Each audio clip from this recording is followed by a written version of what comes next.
Hello and welcome to another Out of Spec podcast. You join me and my friend Skyler. You guys know when we get together, we nerd out about Rivian stuff. Skyler is really, I would say, the leading Rivian expert that I go to whenever I have questions about the truck. We've had a bunch of fun adventures together from tow testing and hauling and max payload testing here in Colorado. And what I really wanted to do in this episode is discuss the Rivian Max Pack because in my impression, it's pretty lame. Like actually kind of disappointing what Rivian's done with the Max Pack. And so, Skylar, maybe you can give us a quick overview roughly of the numbers, what the large pack is, what the standard pack is, because my understanding is the standard pack is a different cell chemistry being LFP, and then you have NMC for the large, and then the Max Pack, and we're talking specifically R1S and R1T for this episode. Right. So I guess just to start, Rivian does their EPA numbers all based on the 21-inch wheels, and which is the most efficient wheel option, followed by the 22s. You lose a little bit, and then the least efficient wheel option is the one that I like the best, which is the 20-inch wheels with 34-inch all-terrains, basically. But the EPA rated range on the Max Pack is 410 miles, which the other thing about Max Pack that hasn't always been the case is originally the Max Pack was going to be available with a quad motor variant. Now the Max Pack is only available with the dual motor, which is already a little bit more efficient than the quad motor package as it is. So, I mean, kind of the logical conclusion there is that the Max Pack is not as max as it might have been engineered or designed at one time. So they're able to get more mileage, over 400 miles of range in actually less kilowatt hours of battery pack. And that was the thing for us. So, when Rivian first launched, for those who may not have been following the Rivian story, they only had one configuration of the truck and the SUV available, which was the middle sized battery pack, which is called the large battery pack. And it's roughly 120, 130 kilowatt hours usable. Just under that is what I've been able to pull out of it. I think what most people are able to pull out of it. Of course, there's some buffers and it's closer to maybe 138 kilowatt hours gross, close to 140, which is a huge battery pack. I mean, we've been dealing with Model S with a 100 kilowatt hour battery pack. Whoa, that's so big. And then here comes along Truck World, and the Rivian was one of the first electric trucks to launch, and we have just leapfrogged in battery pack capacities. And even beyond Rivian, if you look at what General Motors is doing, putting a 230, 240 kilowatt hour battery pack in like every vehicle they're making, it's like, wow, batteries are getting huge. And originally, when Rivian launched this middle sized battery pack with the quad motor system, this was the only way you could get the truck. And it was like, it wasn't even an option. And so many people were like, first time EV buyers getting into a Rivian. Skylar, I know this was your first electric vehicle, and range Mhm. is really the forefront of your mind before you live with one and understand that maybe there's more beyond just outright range. But the Max Pack always just seemed like, okay, no confirmed numbers, but like, yeah, that's the one you really want. If you're going to tow with the truck, use the truck, that was going to be the peak. But now the truck has been announced. I've had a chance to check it out, and it doesn't seem like it's that much bigger than the large pack. Yeah, and I kind of said that all along. And if you're talking about a real world range difference of anywhere between 50 and 70 miles of range, depending on your wheel option, how much does that help you? How much of the time does that help you? Because a lot of people bring up towing, and it's like, okay, so your actual range is going to be half in general, right? Just to generalize, about half of your regular road range. So then you're talking about 25 to 35 miles of additional range while towing.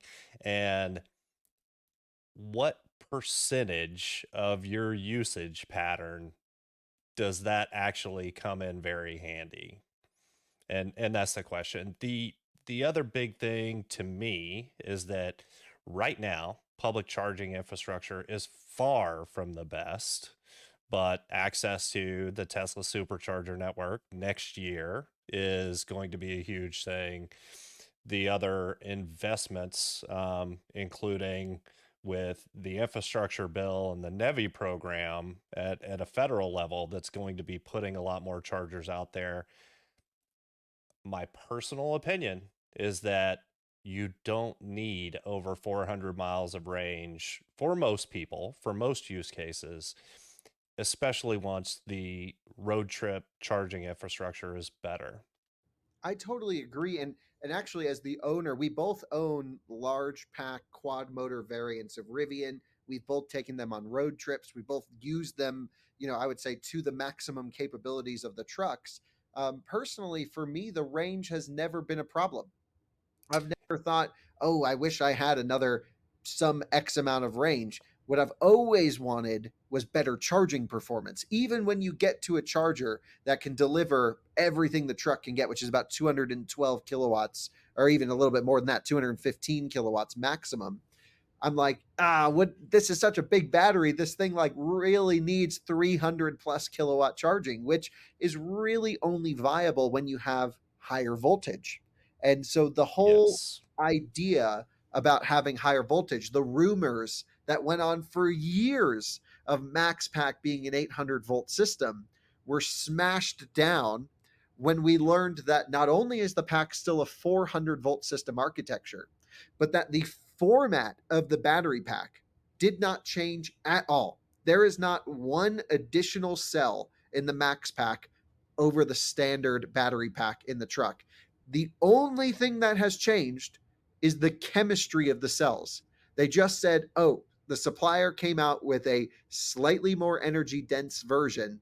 So let's just put that in the same configuration. They don't need to retool anything. They don't need a new pack, enclosure, and then just ship it. So it still has the same cooling limitations with that central thermal plate cooling, which obviously we've learned from our road trips. The truck derates charging because it can't cool every bit of the cell. You have max gradient, huge gradient temperatures while charging. And I'm just like, this was Rivian's opportunity to really show the world their engineering prowess and to really make the trucks maybe not necessarily have a ton more range, but to have a ton more usable performance, especially in a towing or road trip scenario where that charging performance could have been so useful and so needed, and having better thermal management.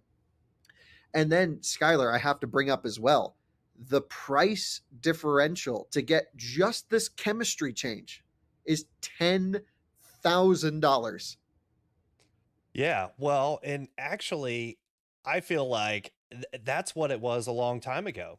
Like even pre price increase from Rivian. So, in my opinion, that $10,000, I mean, I wouldn't pay it, because the other way to look at it is, once there is charging available, right? I mean, how many additional charging sessions does that get you, right?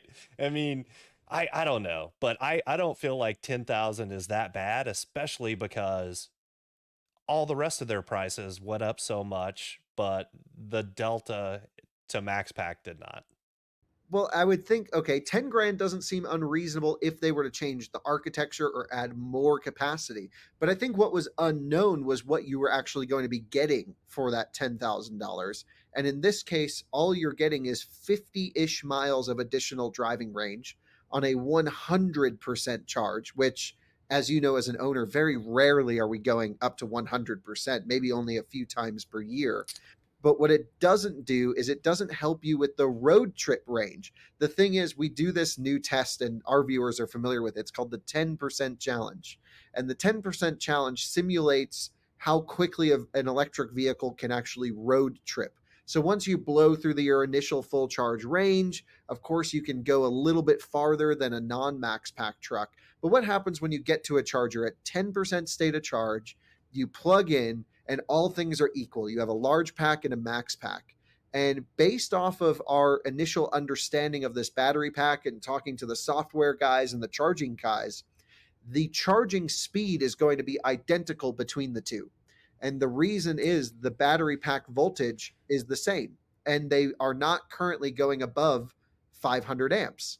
So once you blow through that initial full charge range of the max pack, again, only an additional 50 miles, which sounds nice on paper, but in real world, the amount of range that you're adding during a charging session is identical. And so now you just paid 10 grand, and realistically, the way the chargers are spaced, you're probably not skipping a charger with this extra 50 miles. And so your road trip time is the same. You're not gaining anything.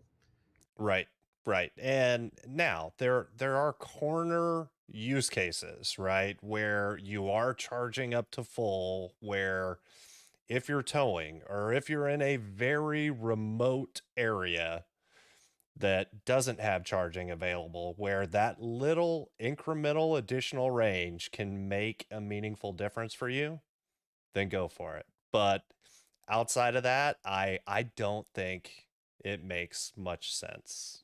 The other thing, we just did a podcast for our viewers who haven't checked it out yet. You and I just did a show on quad motor versus dual motor and our impressions on those. The quad motor is not available with the max pack. And I really truly think it's only because the range number would not be all that different than the large pack. I think it only has like another 30 or 40 kilowatt hours usable at the most, is my impression. So by them locking it to the dual motor variant only allows for more efficiency across the entire discharge curve, which then gets them a little bit more over more kilowatt hours. But of course, if you're towing and you're using energy more quickly, the actual difference between a large motor, a large battery pack quad motor, which is what we pretty much came to the conclusion you should go for, and a max pack dual motor, it's not going to be as big of a difference as people are expecting, is my impression. I I think you might see 30 to 40 miles while towing, which isn't that big of a deal. or less than that, because another part of the reason that the dual motor gets better efficiency is because it's only the front motors that are active for a large period of time. However, in that dual motor variant, if you're towing, the rear motor is going to be engaged. So, yes, there is going to be some efficiency improvement over the quad, but not as much as in regular driving scenarios with the dual motor variant. What I'm really surprised that Rivian did was even offer, my impression is even offer this as the max pack. I would say if I were them, the way I would do this is new chemistry coming. I believe they buy all their cells from Samsung. So new chemistry coming from Samsung. Let's update the large pack because again, this is the same architecture, and just give it an extra kilowatt, a few kilowatt hours worth of bump, and say, hey, there you go. This is the new chemistry, large pack. Things improve. Boom, there you go. And then the max pack, which has been rumored for so long, maybe not even higher voltage would have been great, but to really make this a max pack, 200 plus kilowatt hours. And, even then, I wouldn't recommend it for most people because I think the trucks have enough range unless you throw something on the back of it. And that is when it Yep. becomes a real pain in the ass to road trip with a big trailer in a Rivian, and having extra range can help a ton. So I'll let And you give us your final thoughts on this, Skylar, but I don't want to say I'm angry, but I'm just feel like it's so un-Rivian to pull this type of, you know, $10,000 for a chemistry change that doesn't really improve the ownership experience. yeah, so I get it though. I mean, Rivian is still a young company. They are still in um, simplicity mode. They're trying to keep things as simple as possible and produce as many vehicles as possible. So, doing a different battery pack architecture would be a pretty big deal for them, especially when they already have an order backlog that they're trying to get by. So I understand kind of where they're coming from on this at least, but at the end of the day, it always boils down to what is the practical benefit to the customer. And I don't think there is a huge one for Max Pack. And I don't think there's a huge one today once the charging infrastructure is more prolific here in another year or two. I think it's the value of the Max Pack is almost zero, in my opinion. But I also do understand why they're going to charge an extra $10,000 for it because they need those margins and they can get it, in all honesty. Yep, I totally. There's going to be a more than they can satisfy number of people that are like max range, whatever it costs, I'm going for it, and they're just capitalizing on that, which is totally fine because that's your people know up front. Here's what I'm getting for the extra money, but the actual like read between the lines of is it going to be faster on a road trip? I think the answer is no. It actually is going to take longer to charge. It's like the Rivian guys were saying it's like 4 or 5 minutes longer under a 10 to 80% scenario, mostly because you have the same amount of power, but more energy that you have to deliver to the vehicle. And so your road tripping experience is identical. But you know what? I think the real silent winner of all of this here is the LFP, the standard range battery pack. That seems like the one most people should go for because you can full charge that thing every day. Yes, and I cannot wait to see the confirmed, market ready specs on that thing because with ours, you charge to 70% or I charge to 70% on a daily basis and I charge some more when I need it. However, with LFP, you can charge up to 100% and you can have more daily range on the standard pack than what we use with the NMC chemistries today. So that one's going to be really interesting to me.